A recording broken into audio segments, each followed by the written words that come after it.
没错，不够打动人，的确有这样的感觉。那为什么会？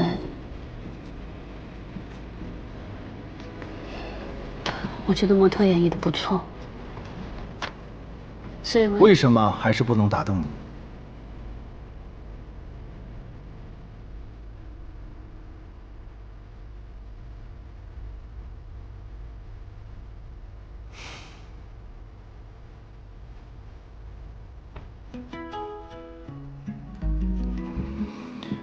你是对这个 T 台秀不够满意，还是对你自己不够有信心？当然没有，我对自己很有信心，我对严一方更有信心。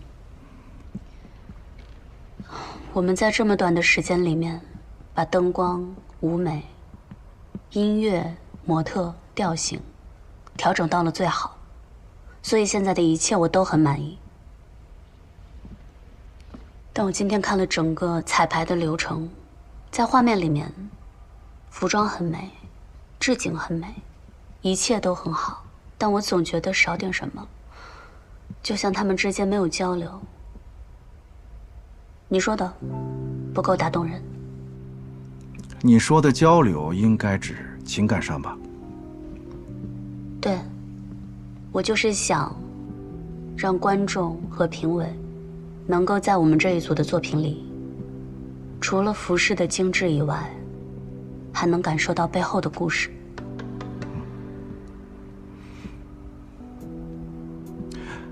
我只懂建筑，我知道每一个创作者，他们的初衷都是从最简单，还有最质朴的情感出发的。比如说是布达拉宫，是松赞干布为了迎娶文成公主。当然，诸如此类的建筑还有很多。T 台上面的布置是通过空间打造不同的层次，确实可以给人传递美感，还有情绪。但这些东西是给予不了灵魂还有情感的。你还记不记得，你做严一方的时候，最感动你的是什么？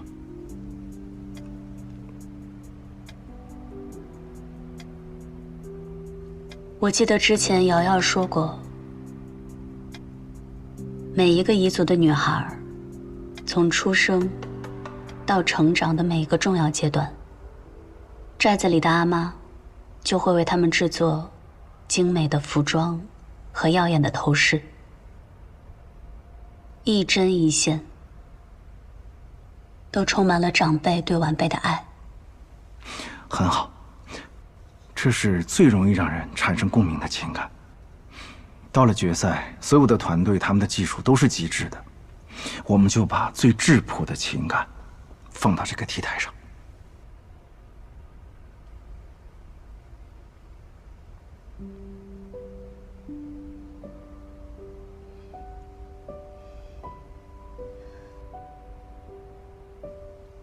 姥姥把手艺传给妈妈，妈妈再传给女儿，是传承，也是孕育，是一条一条血脉的纽带。可结果却不尽人意，大家都以知名度不高婉拒了。沈浩明每天下班都会在许岩的必经之地等着他，默默地关注着，看着他辛苦的样子，心里很是难受。每次当他想要上前帮忙的时候，都会想起那天说的话。家人决定了要离婚，之后彼此就做陌生人了。就在沈浩明内心挣扎纠结的时候，乔林出现了。你在这儿干嘛呢？我来看一下妍妍。乔林一直想给妹妹讨回公道，他看到沈浩明后，说起了他们两人之间的事情。虽然许岩有做错的地方，但他沈浩明也不是完全无辜。当初两人之间被揭穿后，许岩很是努力的想要挽回这段感情，可沈浩明却不相信他还利用他。但凡他对许岩好一点，也不会变成现在这种样子。既然当初那么决绝，那么今天就没必要这么假惺惺的。沈浩明听完后并没有生气，表示自己现在是真心想帮许岩的，希望乔林能帮自己劝一劝。乔林二话不说就拒绝了。我们爷爷现在1分1毛都不会再用你的了，你要不然赶紧走吧，以后也别再来了。隔天，许岩正常见客户帮严一房拉投资，这一幕正巧被蒋亮看到。之前在酒会上的时候，蒋亮就曾对许岩比较有好感。得知他自己创业拉投资后，更是猜到前段时间传出来的离婚风波很可能是真的。蒋亮很清楚许岩的能力，也很看好他的项目，但现在的严一方知名度太低，他不会轻易投资。可他为了帮许岩出面介绍了一个很出名的摄影师，就这样得到了许岩的联系方式。之后两人相处后，蒋亮越来越喜欢许岩的性格，更是给他的严一房进行投资。另一边，沈浩明准备和巴莱金合作，通过多方打探，发现巴莱金是个极其重视家庭的男人。他认为一个能够经营好家庭的、爱护和照顾好妻子的男人，才是一个有智慧、重承诺、值得信赖的合作伙伴。为了能谈下合作，沈浩明不得不厚着脸皮联系许岩寻求帮助。两人见面后，沈浩明依旧装作一副高高在上的模样，表示自己现在可以给许岩一个融资的好机会。许岩一下子就戳穿了他：是你遇到的困难比较大吧？许岩很明白，肯定是他遇到很棘手的事情，才会迫不及待地找上自己。沈浩明见状，知道自己无法再维持刚刚那副姿态，只能开门见山向许岩说明情况，表示需要许岩配合他再次扮演恩爱夫妻，出现在巴莱金夫妇面前，以此来博得好感，达成合作。说着把资料递到许岩的手里。许岩接过资料，了解完情况后，开始跟他谈起利益问题。而当他得知沈浩明要是能达成此次合作，能给沈家带来至少10个亿的时候，果断提出要100万的报酬，这让沈浩明很是惊讶。他知道做服装行业很烧钱，本以为许岩会提出更大的要求，没想到就只要100万。而为了再次和许岩搭上关系，他提出1000万，不过是入股而不是报酬。没等他说完，许岩直接拒绝了。我没有想让你来做我的甲方，这一次的合作是平等的，我只拿我的酬金，其他的我都不需要。听完这些的沈浩明心中无比酸涩，但他也只能答应下来。好，就这样说好了，100万当做你的酬金，但是你必须要记住，巴莱金先生很看重夫妻感情，我们必须要在他们面前表现得非常非常恩爱。合作愉快。合作愉快。许我耀眼的高能情节终于来了，即将离婚的沈浩明和许岩达成合作，在客户面前假扮恩爱夫妻。原来沈浩明为了跟一对俄罗斯客户合作，特意找许岩帮自己。许岩提出了100万的报酬，两人各取所需。隔天夫妻俩就开始了变装秀，穿着一身芭比牛仔风的衣服来到酒店，只为引起巴莱金夫妇的注意。虽然两人表现得很是卖力，但还是错失了机会。 Seems so in love. 不过我不喜欢芭比，我更喜欢 Twilight 暮光之城的爱情。 Yeah. 听完这些，沈浩明决定实施 B 计划，将自己打扮成暮光之城的样子，拼命在巴莱金夫妇面前刷存在感。 These guys are like Edward and Bella. Yes, that's my favorite love story. You remember we used to watch the love? Yes, once that way. 可这一次还没有跟人家搭上话。幸运的是知道了巴莱金居住的房间，于是两人再次换装，来到酒店订下了巴莱金隔壁的房间。随后两人执行 C 计划，沈浩明给前台打去电话，定制了一个最贵的浪漫套餐，但故意把房间号说成隔壁的。在猫眼里看到服务员将蛋糕送到隔壁房间后，许岩和沈浩明就出来敲响了房门，说自己订的蛋糕不小心送错了房间。看到女人已经开始吃了，许岩立马露出一副很是失落的表情，接着走到他跟前拍马屁：这么美的鲜花蛋糕，就是要配这么美丽的夫人。许岩的这番话成功获得了女人的好感，邀请他们一起共同享用。许岩拒绝了，表示这么浪漫的蛋糕只属于美好的2人世界。我带你去酒店的草坪吧，听说很有名，还有节目表演呢。你们也去草坪吧，咱们到时候一起喝一杯。好啊，晚上见。就这样，两人成功跟巴莱金夫妻搭上了关系。回到房间后，许岩开始收拾行李，他本能的开始帮沈浩辰收拾行李。当他拿起衣服准备挂起来的时候，才反应过来这些都不应该是自己干的。于是他把衣服重新放到行李箱，让沈浩明自己收拾自己的行李，这让沈浩明心里有些失落。晚上来到草坪，4人坐在一起相谈甚欢。同时，翟总的助理也注意到了这一幕。草坪上举办了有趣的情侣游戏，巴莱金夫妇很是踊跃的参加了。沈浩明在为两人喝彩的时候，突然发现有男人盯着许岩，顿时醋意上头，脱下自己的衣服盖在了许岩身上。许岩则直接将衣服扔开。沈浩明见状让他注意下，别忘了他们还有合作。我不是你的下属，请不要命令我做事情和以前一样。听完这些的沈浩明有些意外，现在的许岩很有自我，是他以前从来没有见过的。于是他问出了自己一直想要问的问题：你觉得我们为什么会离婚？因为你利用我。难道你没有？但我是真的爱你。我说以前我也帮了你啊。在沈浩明眼里，他得到自己想要的，许岩何尝没有得到他想要的？觉得他们两人之间没必要走到现在这一步。什么意思？想挽回？我有挽回过啊，有用吗？所以你挽了。沈浩明心中想着挽回，可嘴上却总是说这两者之间的利益关系，否定许岩的能力，觉得他在外面创业，所有的钱都打水漂了，只有他才能救许岩，所以许岩只有回到他身边才能成功。听完这些的许岩直接对了回去：你凭什么高估你自己？你又凭什么贬低我？你觉得没有人要投我吗？我告诉你，想要投我的人都排着队呢。你要投啊？你排队好了。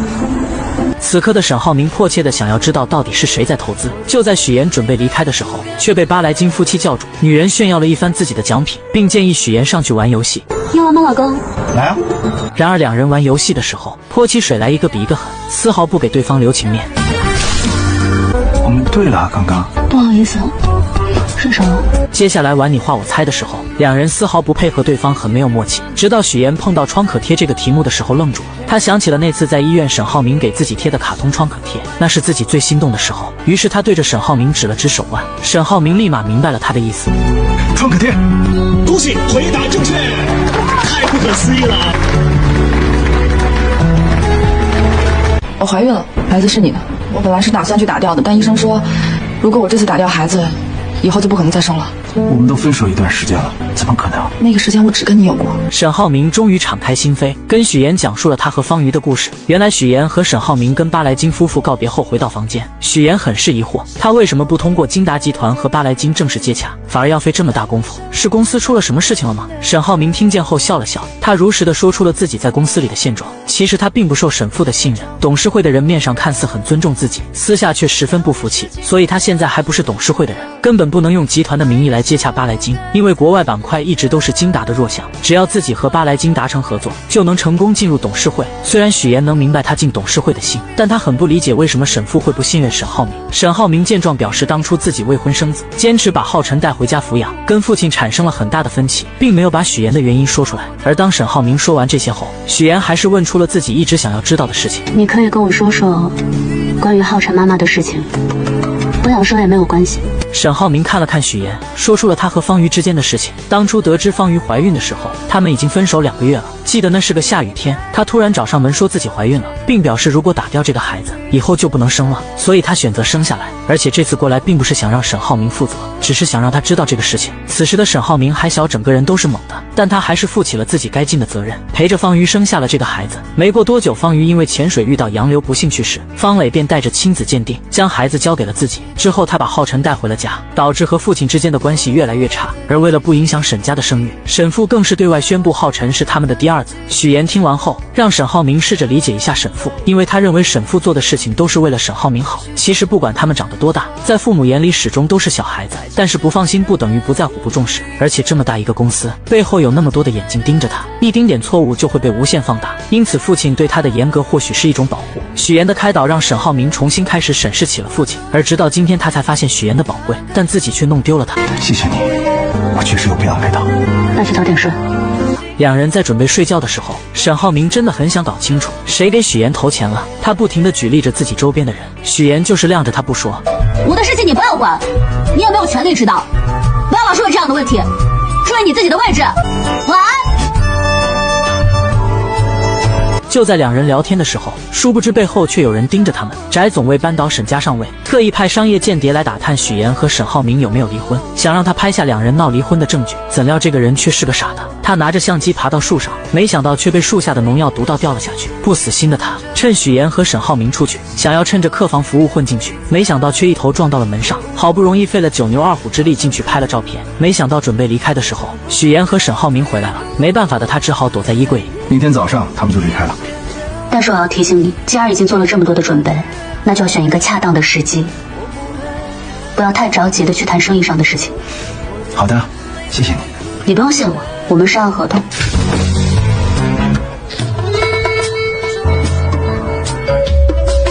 不久前，两人还在因为与巴莱金合作的事情扮演恩爱夫妻。在逛街的时候，沈浩明还借着合作给许岩描了眉毛。起初，许岩看着旁边有人，为了完成任务只能答应，但看到对方认真的样子，不心动是假的，毕竟那是自己真真切切爱过的人。之后，两人回到房间，准备聊一聊后续的计划。突然，衣柜里传来动静。面对这突如其来的状况，两人并未表现出丝毫的慌乱或声张，而是默契地选择了静观其变。沈浩明心思缜密，他故意向许岩提及自己已与巴莱金达成重要合作的消息，以此作为掩护。随后看似不经意地打开了衣柜门，当那名男子的身影映入眼帘时，他随即以取毯子为由，巧妙地利用衣柜门夹住了男子的脚。这一举动既是对男子的警告，也是为了进一步观察其反应。事后，沈浩明向许妍解释，衣柜中的男子受伤不轻，极有可能是竞争对手派来针对巴莱金夫妇的间谍。他之所以没有直接揭穿，是担心打草惊蛇，让真正的幕后黑手逃脱。为了不让男子察觉到他们的怀疑，两人继续保持着日常的对话，言谈间未露半点破绽。不久之后，沈浩明与许妍一同前往拜访巴莱金夫妇。出乎意料的是，那名男子竟也出现在了会面现场。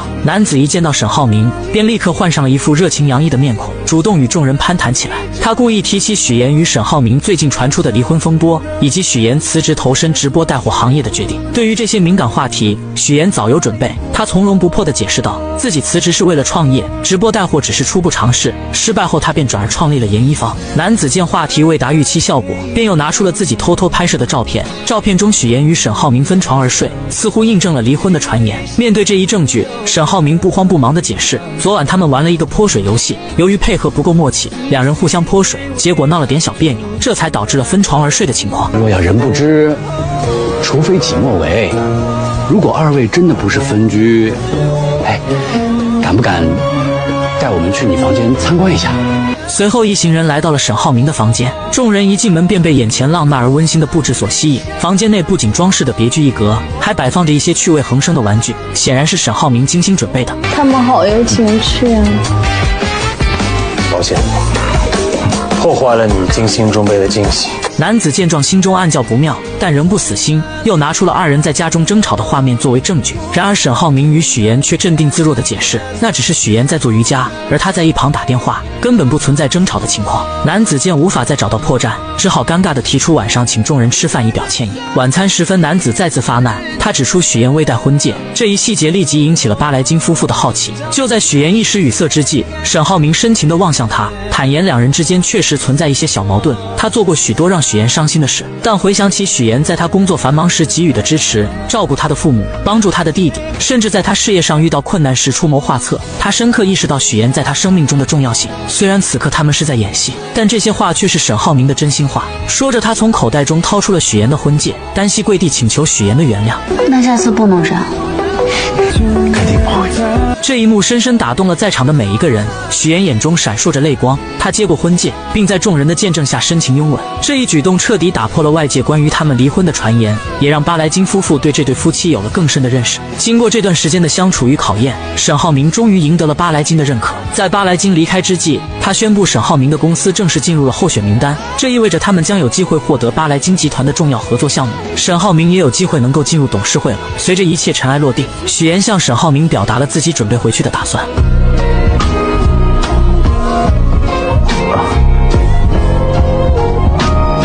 不好意思，这几天我习惯了。这个习惯可以改掉。哦，你这个大摇头，万年不变。这个西服，8093件套。怎么了？你是床上用品吗？还有眼镜啊？你近视吗？你每天戴着干什么？装什么？装什么老千锋？即将离婚的许妍和沈浩明再也不装了，开始吐槽起对对方的不满。原来沈浩明在送许妍回去的路上，许妍还是忍不住把蒋亮是投资他的人说了出来。沈浩明听完后觉得蒋亮就是一个花花公子，全都是靠他姐姐懂什么投资。许妍看到他这副看不起人的样子，顿时怒火上头，但他还是很耐心的解释，承认自己昨晚说有投资人是骗人的，可人家蒋亮也是看了他们最新一期的视频才开始确定的投资。真的是好演技呀！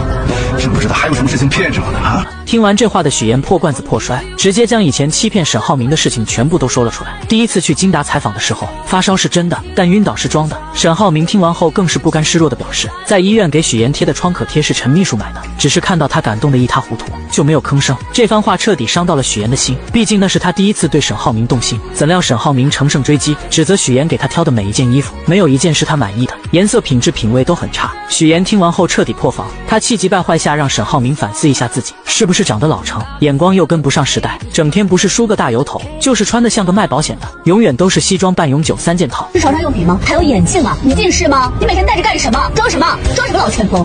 沈浩明听完后气炸了，他摘下眼镜开始火力全开，吐槽许妍做的饭很难吃，自己一直都是硬吃下去的。许妍不甘示弱地说他送的珠宝腕表又土又俗，没有一件是自己喜欢的。没想到沈浩明却说这些东西都是陈秘书买，自己一点都没有参与。无所谓，无所谓，真的无所谓。反正男人送的礼物都差不多，我习惯了。跟我谈之前，你到底有几个？我跟你说过几个？你跟我说只有我一个？对，就你一个，还差个0。听完这话的沈浩明彻底破防，他猛踩刹车，紧紧盯着许妍。许妍并没有理会他，下车后提醒他别忘记了8号去民政局办理离婚。沈浩明这才反应过来，自己刚刚都说了些什么？明明自己想要挽回许妍，怎么把这些话都说出来了？两个曾经端着生活的人，终于有了活人的气息。回到家后，沈浩明就收到了浩辰的灵魂拷问，让他尽快把嫂子追回来。怎料沈浩明还是嘴硬，就是不肯承认自己喜欢许妍。我送你一个成语，口是心非。嫂子肯定还在生你的气，你有没有给人家好好赔礼道歉啊？接着浩辰开始阐述自己的观念，男生被女生拒绝是没关系的，就算被拒绝100次也要把喜欢的女生给追回来，这么简单的道理，沈浩明怎么会不明白？可他就是不明白自己为什么见到许妍总会说一些违心的话。他独自坐在楼梯上纠结了许久，给许妍发去消息，想要借8来金的名义再次约见许妍，可许妍的回复简短又无情。怎么追回来？难道还要跟他吵架？我真是一头猪！马上就要到两人离婚冷静期结束的日期，沈浩明为了不离婚都开始有了应激反应，只要听见8这个字，心里就忍不住打颤。于是为了拖延离婚，故意借口自己在国外出差，甚至来到景点拍下几张在国外的照片，让秘书修图就能蒙混过关。然而他却低估了一个全能型人才的侦查能力。许妍看到照片后，直接来到了沈浩明家堵他。一定是幻觉，一定是幻觉。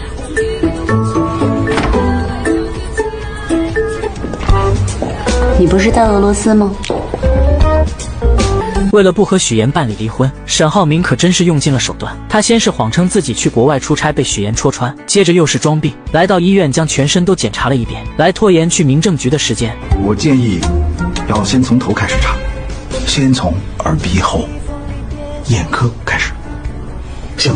随后许妍陪着沈浩明在各个检查室里来回穿梭，而沈浩明为了拖延时间，更是磨磨蹭蹭，一直到最后的检查项目，沈浩明在厕所整整待了半个小时，还是许妍实在忍不住上去将他叫了出来。现在4点55了，5点半就下班了，来不及了。来感觉了，哎呀，来感觉了，憋着，离完婚再闹。等两人赶到民政局，却被工作人员告知系统已经关闭，办不了。要想离婚，也只能再次提交申请，等到下个月的8号再来。沈浩明听完，心中很是窃喜，而许妍则恨不得将他暴打一顿。隔天，蒋亮以投资人的身份约许妍出来，两人来到一家电影陈列馆，馆内陈列着大量的拍摄道具。蒋亮表示，这个是一家私人博物馆，是他朋友开的，而他是这里的超级贵宾，每当他想安静丝毫的时候，都会来这里，没有人会打扰他。接着又讲起了自己小时候的故事，为的是激起许妍的同情心，让他注意到自己。可他的如意算盘很快被另一个女孩揭穿，为了不让许妍误会，他只好找个借口把女孩支走。另一边，沈浩明独自喝酒解闷，方磊得知后找了过来，并告诉他，现在圈子里传得沸沸扬扬的，说许妍正跟蒋亮打得火热。他着急找下家呀。许妍是我爱人，管住你的嘴。你还护着他，他就是把你当成一个有钱的冤大头，你还护着他。沈浩明，你真的应该好好看看他有没有给你戴过绿帽子，还是说绿帽子你早就戴习惯了？方磊本想着刺激一下沈浩明，没想到人家连看都不看他一眼，恼羞成怒下，直接拿起酒杯泼了过去。你打我呀！你怎么不打我呢？你打我呀！就在这时，韩律师找了过来，将方磊给扛走了。沈浩明很是烦闷，喝醉酒的他来到许妍家楼下，却看到蒋亮对许妍表白。吃醋的他立即走上前宣誓主权，接着追着许妍来到了电梯，准备跟着上去，没想到却被许妍拦在外面。我听到你拒绝了蒋亮，你还跟他说我们之间的问题是可以解决的。可以解决，就是离婚。说完，许妍就要关上电梯，可沈浩明却笑眯眯地打开了。此刻的许妍很是无奈，她很是平静地表示，两人之间婚姻本来就开始的不体面，只是各取所需。现在她只想好聚好散，而且自己会尽力将事情的影响降到最低，只希望能顺顺利利拿到离婚证。听完这话的沈浩明瞬间愣在了原地，他没有想到许妍是如此的决绝，可还是不死心按着电梯不放。把手拿开。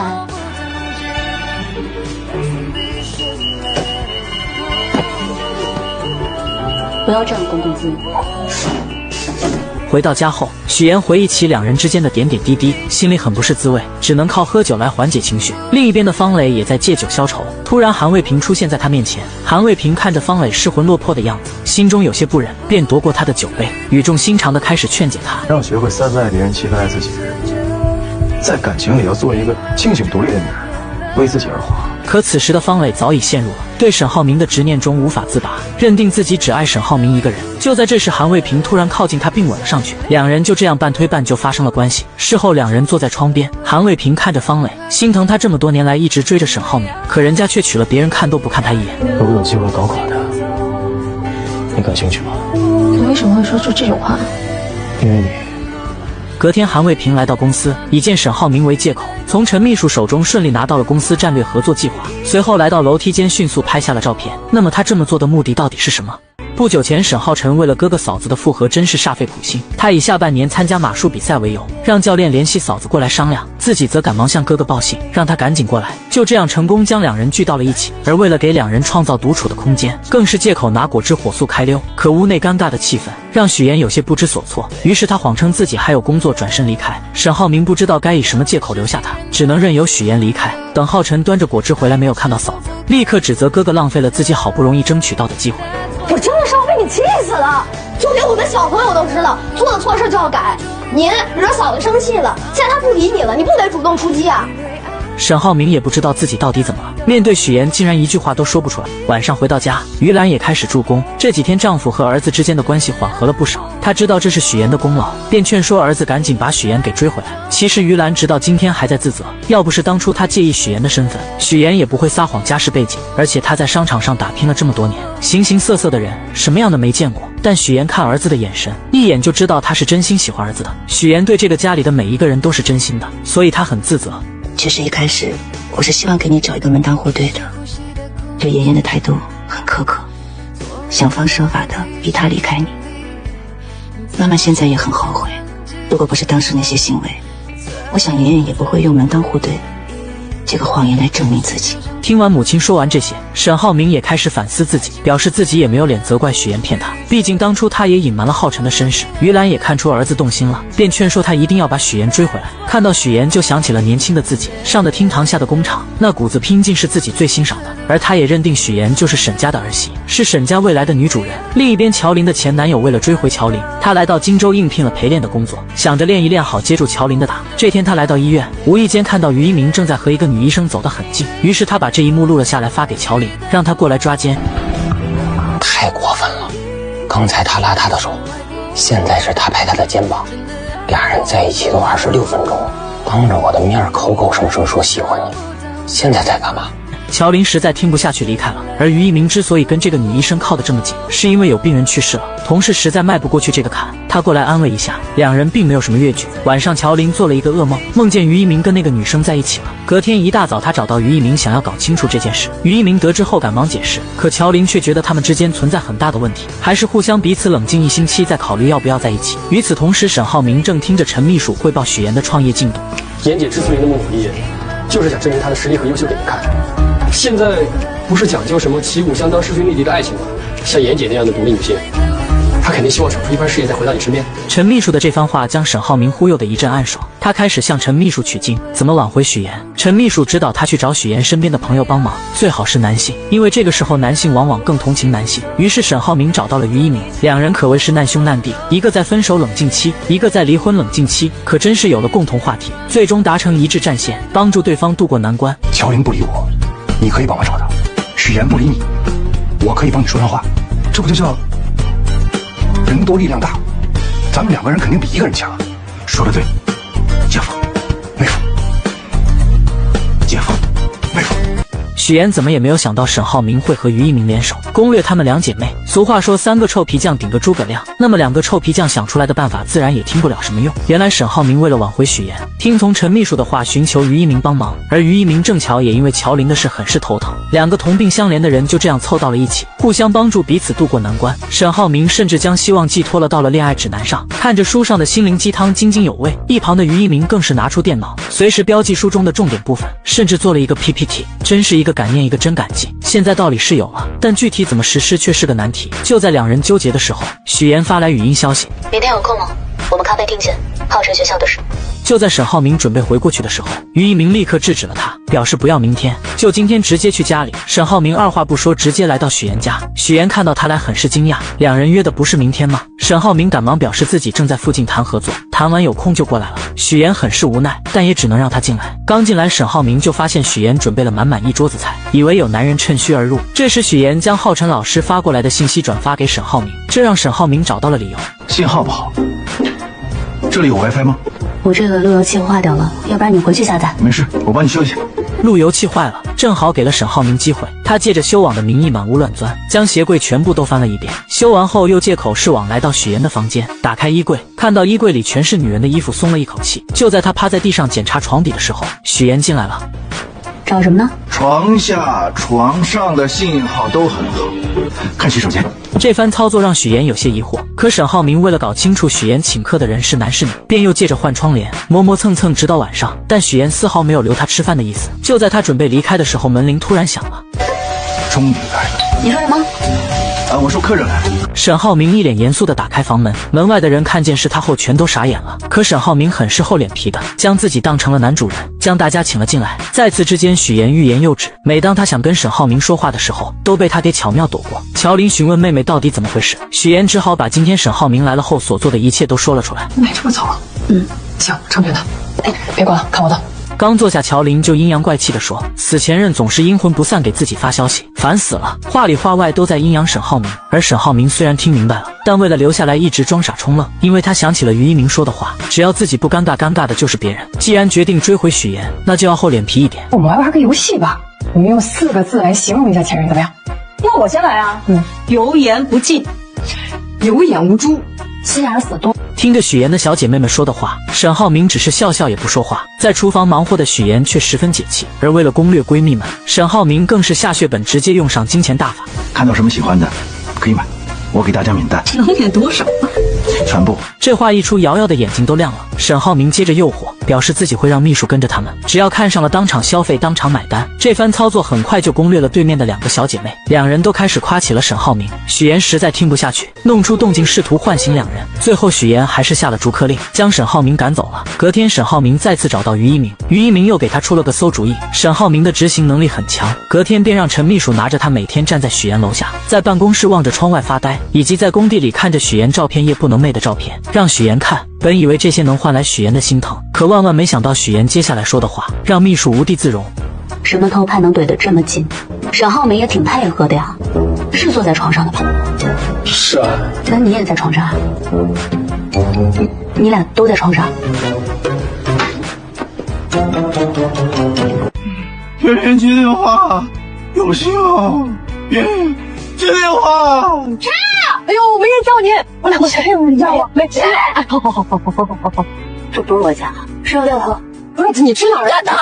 万万没有想到沈浩明有一天也会变成这样。不久前，沈浩明为了挽回许妍，使用了各种办法，可他和于一鸣想尽了各种办法，都没有让许妍心动。这天他在看朋友圈的时候，无意间看到许妍发的在电影陈列馆打卡照片，下面有蒋亮的点赞，于是他点开了蒋亮的朋友圈，看到了那张跟许妍同样地址的照片，还有暧昧的话语，瞬间上头。隔天便找人将电影馆里的东西全部都买了下来，不给蒋亮留下任何美好的回忆。这个操作可把蒋亮给气炸了。就在这时，沈浩明打来电话，将蒋亮约到了咖啡厅。情敌见面分外眼红，蒋亮因为电影馆的事很是生气，上来就给了沈浩明一个下马威。他表示自己是许妍的合作伙伴，沈浩明就是有钱也接近不了许妍，不像自己作为投资人可以天天陪在许妍身边，许妍的每一步发展他都在场。然而沈浩明听完后并没有气急败坏，直接发下狠话，表示只要自己和许妍没有离婚，那他蒋亮就是第三者。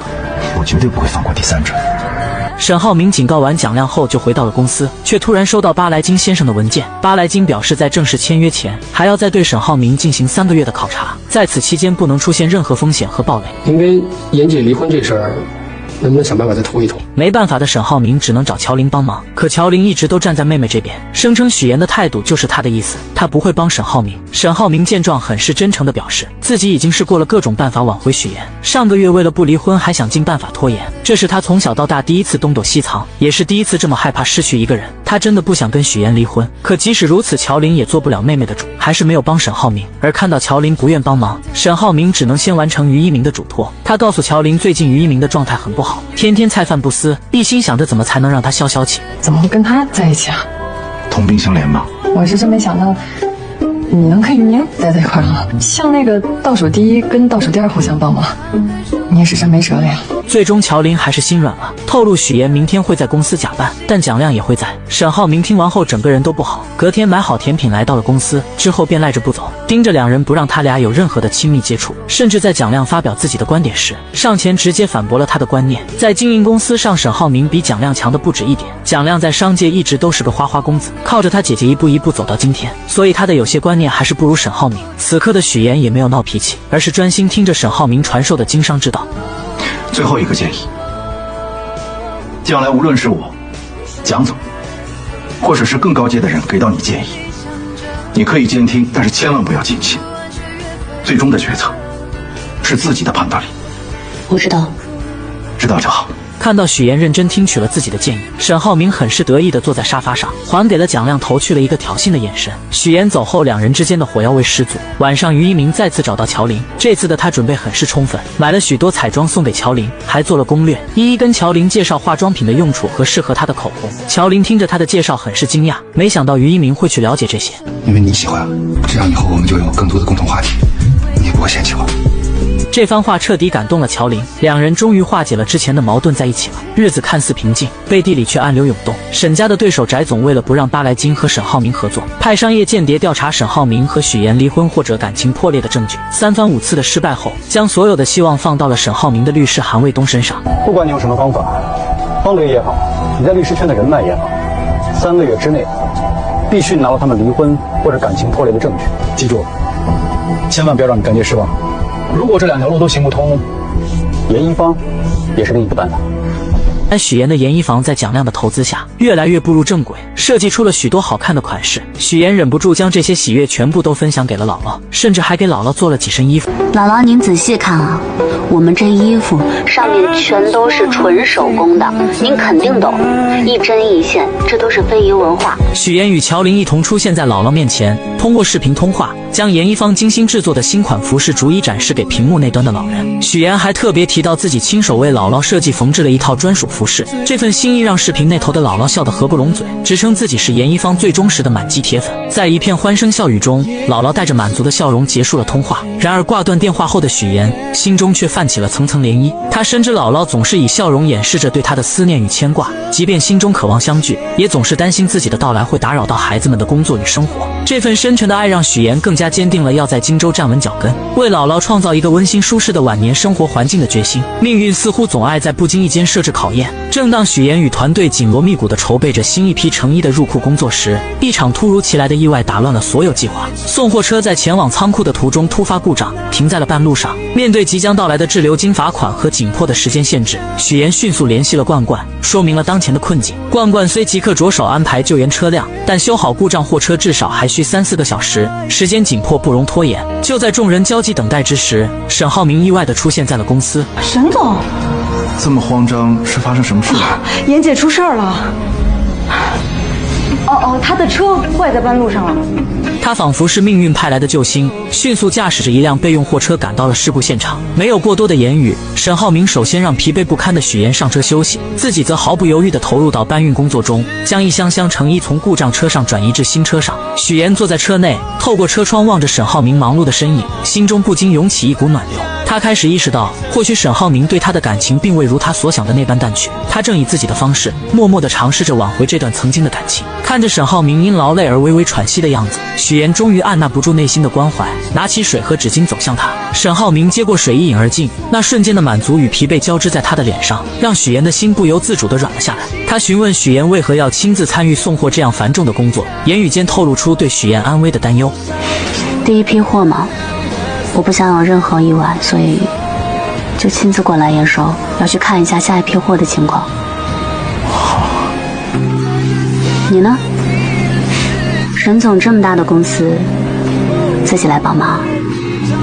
沈浩明解释到，自己是因为公司团建活动，本想联系陈琳了解情况，却迟迟得不到回应，这才决定亲自前来查看。他强调希望许妍不要因为他的帮助而感到有压力，但许妍的心中却有着自己的坚持。他告诉沈浩明，自己并不介意他的帮助，但更希望的是能够依靠自己的力量，过上自己想要的生活。沈浩明听着许妍的话，眼中闪过一丝复杂的情绪。他承认自己过去确实过于自负，没有充分认识到许妍的独立与坚强，也没有珍惜他给予的支持与帮助。此刻的他只希望望许妍能够不再那么辛苦，能够活得更加轻松自在。但许妍却微笑着摇了摇头，她说追求梦想的道路虽然艰辛，但每当看到自己的努力有所回报，那份满足感与幸福感是任何物质都无法替代的。谈话间，许妍也提到了沈浩明与蒋亮之间的矛盾。他虽然明白两人之间的恩怨，但作为严一方的股东之一，蒋亮提出的许多建议都极具价值，对公司的成长有着不可忽视的贡献。他希望沈浩明能够放下成见，以更加开放的心态去看待蒋亮，共同为公司的发展努力。随着最后一箱成衣被安全地搬上货车，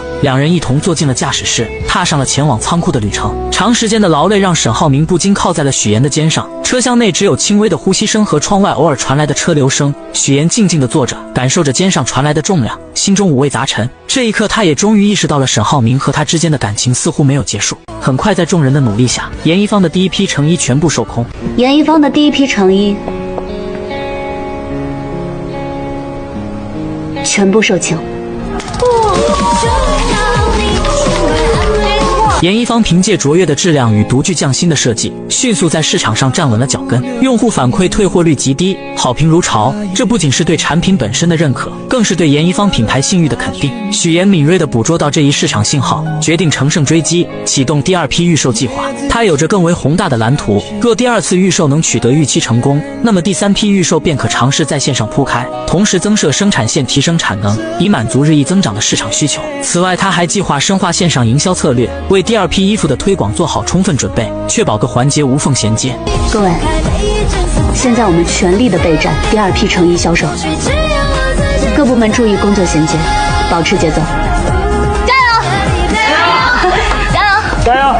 然而山海浮沉，成功背后往往隐藏着未知的挑战。次日，当许妍踏入公司时，一个棘手的问题摆在了她的面前。第二批成衣尚未正式发售，市场上却已出现了同款仿制品。这些仿制品虽外观相似，但面料与做工却大相径庭，价格更是低廉的令人啧舌。我们的这款卖3999，他们这个才卖399，而且上线一天卖了几百件，我们总共才上线100件。更糟糕的是，对方不仅利用低价策略疯狂抢占市场份额，还雇佣网络粉丝及博主对严一方进行恶意抹黑，企图通过宣传击垮这个新兴品牌。面对这突如其来的危机，许妍迅速冷静下来，开始分析可能的原因。他推测，要么是工厂内部泄露了设计图纸，要么是有人故意购买黑稿进行打压。然而现实比预想的更为残酷，店铺订单骤减，退单率飙升，而工厂方面不仅否认泄露图纸，还提出了预先支付30%定金的要求，这无疑让严一方的处境雪上加霜。此时的许妍才明白，这次严一方真的遭到危机了。与此同时，蒋亮从姐姐那里得知了严一方的困境，姐姐建议立即终止与严一方的合作，认为在这次危机中，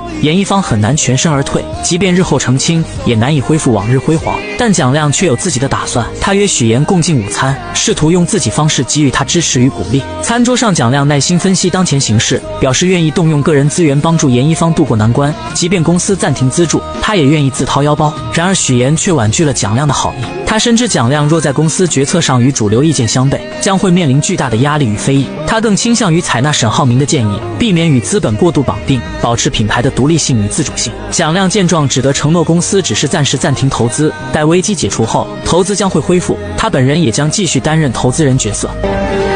但我觉得这件事情呢，也不是坏事，起码让我知道了我有一个这么好的投资人，有一个这样有情有义的朋友。回到公司后的许妍看到团队成员们士气低落，她深知此刻需要的是团结与信心，于是她组织了一场紧急会议，共同面对挑战。会上她做出了决定，首先对所有正规渠道购买的衣服实行全额退货退款，其次暂停与涉及抹黑行为的博主合作。随后她决定不再删除任何负面言论，而是选择正面回应，直面危机。同时许妍还宣布了第3批衣服的制作计划，强调此次必须严格保密设计细节，一旦设计完成，立即投入生产，以更快的速度回应市场需求。然而危机似乎并未就此止步，正当严一方全力应对网络言论时，物料供应商也找上门来，要求提前结清尾款，以防严一方因资金链断裂而无法履行合同。供应商态度坚决，表示这是为了降低自身风险。乔林试图以合同约定为由进行拖延。张经理，咱们也合作挺长时间的了，您今天闹这么一出，这说难听点可叫落井下石。既然您这样，那我也不客气的告诉你，钱你今天肯定拿不到，一切只能按照合同办事。你要是再这么继续闹下去，请你出去。刚才开会已经说过了，如果有任何问题的话，严一方愿意承担一切后果，所以您不用担心。许妍小姐，好久不见。让谁也没想到的是，那个曾处心积虑想要揭穿许岩和沈浩明关系的男人，竟又一次阴魂不散地找上了许岩。他一来便直入主题，谈起许岩目前深陷的种种困境，那副模样仿佛对许岩的处境了如指掌。此时许岩脑海中不由自主地浮现出蒋亮曾说过的话：很少有初创品牌能在短时间内被迅速推到风口浪尖，这背后大概率是有人在暗中操控。你这是在善意的提醒我，还是在警告我？可面对许岩隐晦的试探，男人却满脸无辜，坚决不承认有任何幕后操作，还一本正经地宣称自己是严一方的粉丝。然而话锋一转，他还是暴露了真实目的，直言自己关心的始终是金达公司和思拓公司谁能与巴莱金的公司达成合作。接着他又就是重提，强调之前在度假村的提议依旧有效，只要许岩愿意在公众面前宣称自己和沈浩明的关系破裂，他就能立刻帮许岩解决眼前的燃眉之急。2000万资金瞬间到账，许岩听后内心没有丝毫动摇，他毅然决然地拒绝了男人史蒂夫的交易。在他看来，这不过是自己人生道路上的一道小坎，他有信心凭借自己的能力跨过去。随后他礼貌而坚定地示意史蒂夫离开。这突如其来的交易让许岩倍感压力，然而环顾四周却找不到一个可以倾诉或求助的对象。这时他只想逃离现场，找个能释放工作压力的地方，但是他不知道去哪里。其实眼下这种情况，他可以把工作压力吐露到有温度的社交平台，像 SO 就很温暖，这里的人愿意花时间倾听他的经历，可以给他安慰和鼓励，而且瞬间广场上有很多感受相通的灵魂，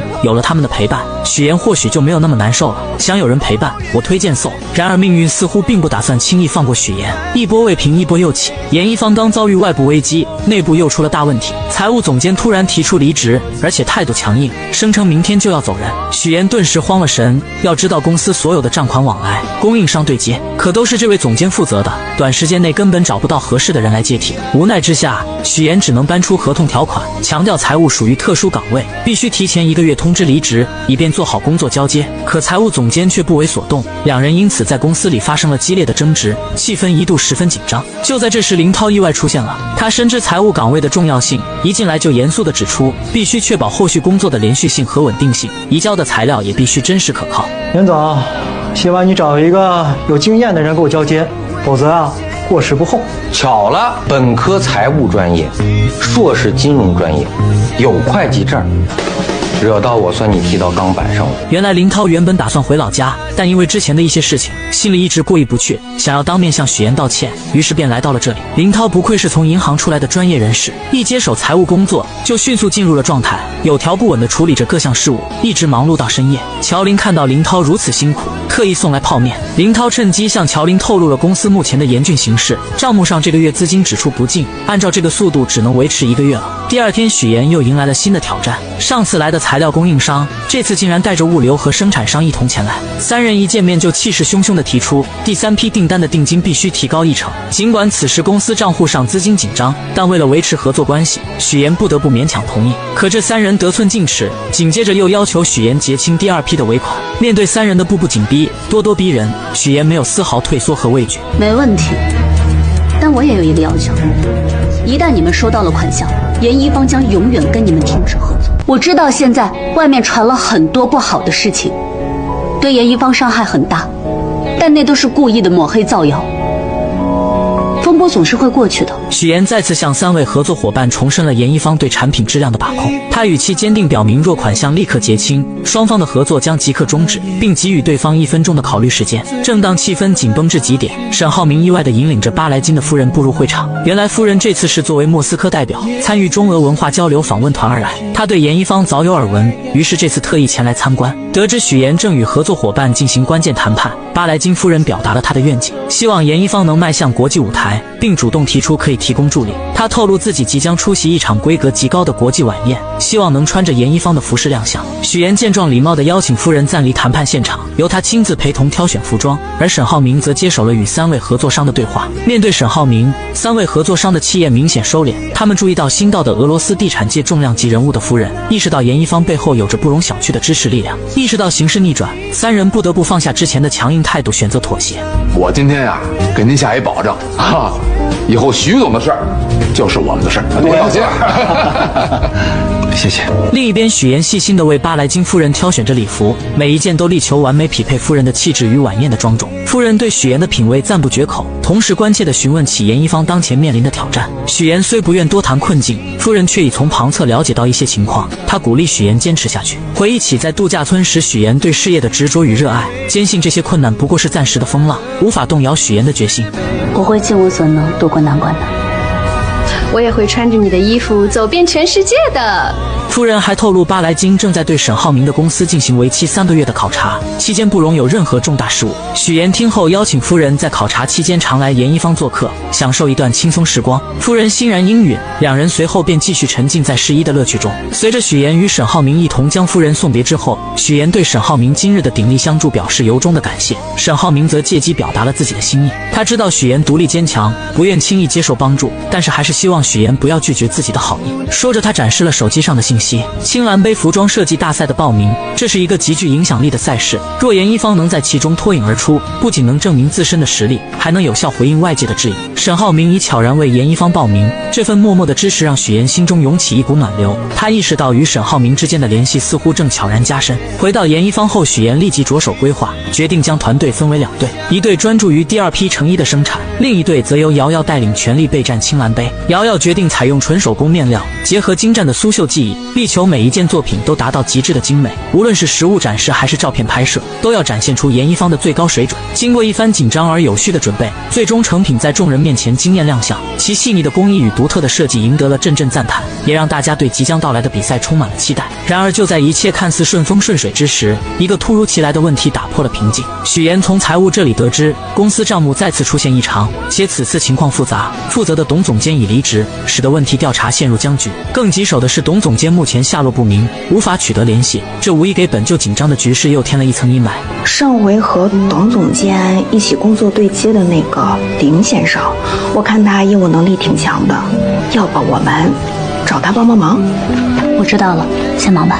你知道财务总监一直都招不到，财务助理已经忙得晕头转向了，所以他来问我能不能让林涛暂时来顶替一下。因为严一方近期遭遇了财务困境，合适的人选迟迟未能招到，这让许岩倍感压力。经过一番深思熟虑，他决定邀请林涛加入严一方的财务团队。乔林对此表示无异议，他认为当前应以解决公司难题为重，至于于一鸣那边，他会妥善解释。林涛的加入如同为严一方注入了一股新鲜而强劲的血液，他迅速投入到工作中，对缺失款项的部分进行了细致入微的审查。很快他便发现此次涉及款项的公司与之前收据上的一家公司同名，这一发现成为了解决问题的关键。通过进一步比对收据信息，林涛迅速锁定了问题所在，并成功解决了款项缺失的难题。正当林涛准备功成身退离开严一方时，许岩却拦住了他的去路。他得知林涛目前尚无稳定工作，且因来荆州寻找乔林而失去了老家的银行职位。许岩看中了林涛的财务才能，认为他正是严一方目前急需的财务总监人选。他诚恳地邀请林涛正式加入严一方，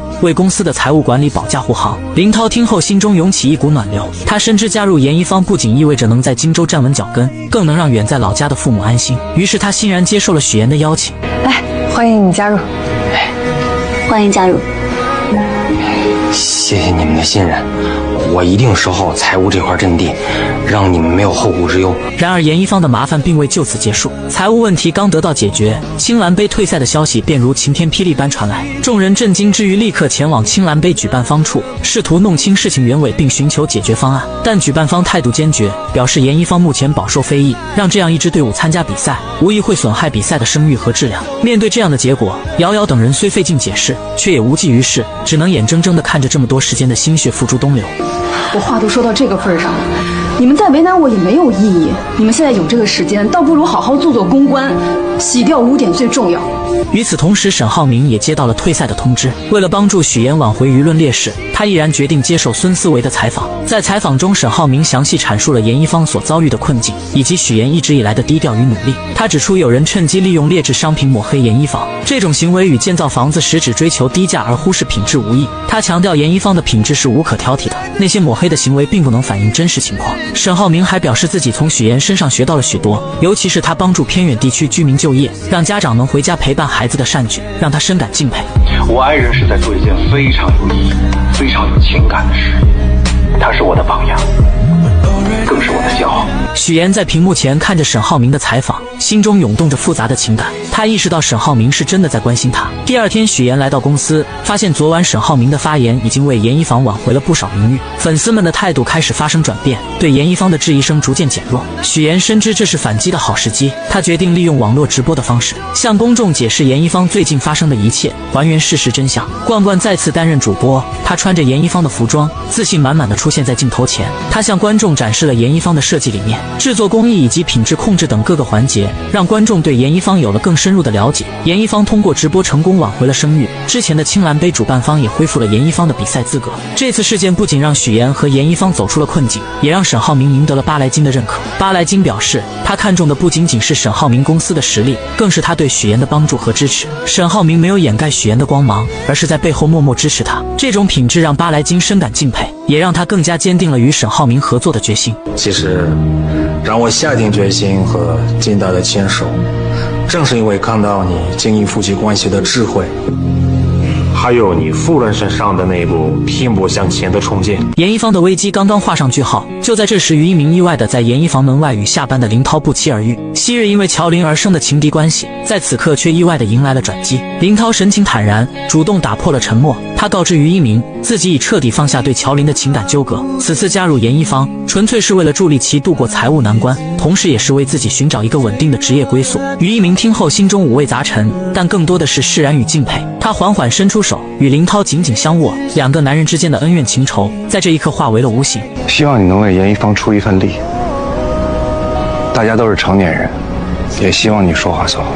恰在此时，乔林从严一方内走出，目睹了这一幕，他心中涌动着感激之情。对于一鸣和林涛能够化解矛盾，他深感欣慰。于一鸣见状，轻声对乔林说，他之所以这么做，是希望他能无忧无虑，不受任何负担的困扰。随着青蓝杯比赛的临近，严一方上下进入了紧张的备战状态。终于，他们的努力得到了回报。严一方凭借着独特的设计理念和精湛的工艺，成功跻身总决赛之列。然而，就在众人沉浸在喜悦之中时，许岩却陷入了深深的思考。他凝视着即将呈现给观众的舞台布置和模特展示，心中总有一种难以言喻的缺失感。尽管一切看似完美无缺，但他总觉得少了些什么，那份能够触动人心、引发共鸣的情感元素。面对即将到来的总决赛，许岩感到前所未有的压力。他环顾四周，也没有人能够帮助他。这时他只想逃离现场，找个能释放压力的地方，但是他不知道去哪里。其实眼下这种情况，他可以把压力吐露到有温度的社交平台，像搜就很温暖，这里的人愿意花时间倾听他的经历，可以给他安慰和鼓励，而且瞬间广场上有很多感受相通的灵魂，